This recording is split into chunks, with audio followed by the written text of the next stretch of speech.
उमरिया जिले के Bandhavgarh tiger reserve के पानपता कोर एरिया में जंगली हाथियों ने एक दंपति पर हमला कर दिया, जिसमें महिला की मौत हो गई, जबकि मृतका के पति ने जैसे तैसे भागकर अपनी जान बचाई। बताया जा रहा है कि पति पत्नी झाड़ू बनाने के लिए घास काटने जंगल गए थे। इसी दौरान हाथियों ने हमला कर दिया।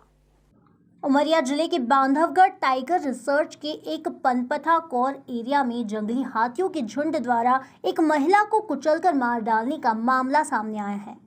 वाकया उस दौरान का है जब मृतक महिला ललती बाई अपने पति के साथ झाड़ू बनाने के लिए घास काटने जंगल गई हुई थी। इसी दौरान मौके पर हाथियों का झुंड आ धमका, जिससे घबराकर पति पत्नी दोनों भागने की कोशिश की, लेकिन पत्नी नहीं बच सकी और हाथियों ने महिला को कुचल डाला, जिससे उसकी मौके पर ही मौत हो गई, जबकि पति भागने में कामयाब रहा और गांव पहुंचकर हादसे की जानकारी दी। जंगल गए थे, बाहरी काट है तो चले आओ तो हम वहाँ से, तो बीच में जंगल में हाथी मिले, धौरी भागन पाल आई, वही मैं भाग आया।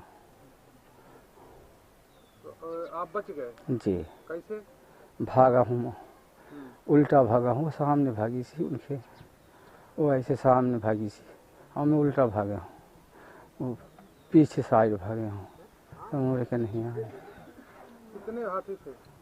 हाथी बहुत रहे, लाल 40 मुड़ा रहे, वहीं पूरे हार में रहे। बहरहाल घटना के बाद पार्क के अफसर पीड़ित परिवार को सांत्वना देते हुए पीड़ित परिजनों की हर संभव मदद का भरोसा दिया है। परसों यानी 6 तारीख की रात को ये घटना की सूचना हमको मिली कि पनपथा कोर क्षेत्र में हरदी बीट में हमारे कक्ष क्रमांक 455 में एक जंगली हाथी द्वारा एक महिला के मारे से मारी गई है महिला।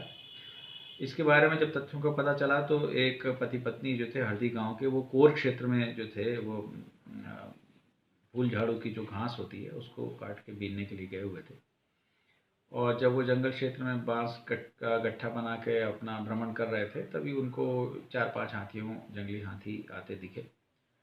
तो जो पति था वो अपना जो ढेर था उसको छोड़ के एक और भाग लिया, और उसको लगा कि उसकी पत्नी भी दूसरी ओर भाग ली है।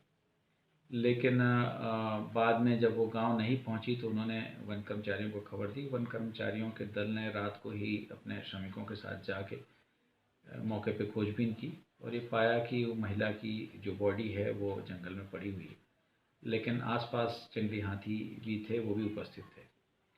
तो खतरे को देखते हुए निर्णय लिया गया कि सुबह दोबारा जाके उस महिला की बॉडी को वहाँ से जंगल से लाया जाएगा, और सुबह पूरे दल बल के साथ में परिक्षेत्र अधिकारी और अन्य कर्मचारियों के साथ में, पुलिस के साथ में वन कर्मचारी गए और महिला के शव को जंगल से लाए गए, और पुलिस के संरक्षण में उसको मानपुर स्थित जो चिकित्सालय है वहाँ भेजा गया। वहाँ शव परीक्षण किया गया। शव परीक्षण के उपरांत उस शव को जो है उनके परिजनों को सौंप दिया गया। परिजनों को तात्कालिक रूप से अंत्येष्टि सहायता के रूप में 5000 रुपये की राशि नकद प्रदान की गई थी तात्कालिक सहायता के रूप में, और आज परिक्षेत्र अधिकारी ने उनके जो परिजन हैं, उनके जो पति हैं, उत्तराधिकारी हैं, उनके लिए जो जनहानि के लिए शासन ने जो घोषणा की है 4 लाख रुपए की, उसके लिए आदेश पारित किया पदाभित अधिकारी के रूप में। और अभी चूँकि उस मद में केंद्रीय सर्वर में राशि उपलब्ध नहीं थी, तो हमने अपने मुख्य वन्य प्राणी अभिरक्षक से चर्चा करके और जो पार्क विकास निधि थी उससे 4 लाख रुपए की राशि उनको प्रदान करने के लिए जारी कर दी। हम आपको बता दें कि पिछले कई दिनों और कई महीनों से लगातार जंगली हाथियों के रुख में आ रहे बदलाव से बांधवगढ़ की सीमा से लगे सैकड़ों गांवों की ग्रामीण में भय और डर का वातावरण है। अभी तक तो जंगली हाथी सिर्फ किसानों की फसलों को ही नुकसान पहुंचाते थे, लेकिन उनके अब हिंसक होने और लोगों की जान लेने से पूरे इलाके में दहशत का माहौल। उमरिया से नरेंद्र शर्मा की रिपोर्ट।